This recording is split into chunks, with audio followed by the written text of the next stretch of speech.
นี่ต้มปลาคอมื้อนี้พี่น้องพี่โอ้ปลาคอบักใหญ่บักเต้พี่ต้มปลาคอโอ้กำลังไข่ปลาคอพี่โอ้สุดยอดเลยโอ้ยเซิร์ฟเด้อผู้ใดอยู่ใกล้ๆมากินปลาคอต้มปลาคอมีไข่ดำพี่ปลาคอโอ้ปลาคอบ้ามูกได้มื้อนี้ไปตึกเบ็ดข้าวนึงก็พอดีได้ประมาณ5โตประมาณ3โลวันนี้มาต้มมื้อนี้สู่พี่สู่น้องกินปลาคอสดๆบ่แม่นปลาคอเรียกเด้อเนี่ยเป็นปลาคอธรรมชาติเป็นหลักอยู่ในน้องเขาหลักตึก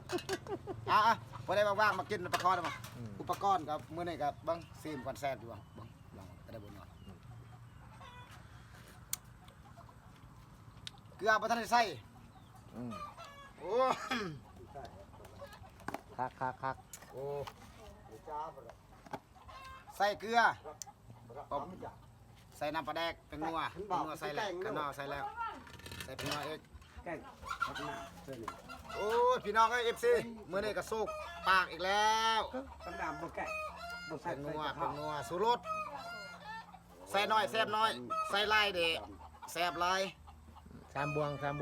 ใส่ลายจนม้อยล้นใส่อีกโอ้บ่เดี๋ยวผักหอมจนได้จึงใส่เนาะโอเคสำนั้นแหละผู้ใดว่างๆมากินปลาคอเอาปลาคอใหญ่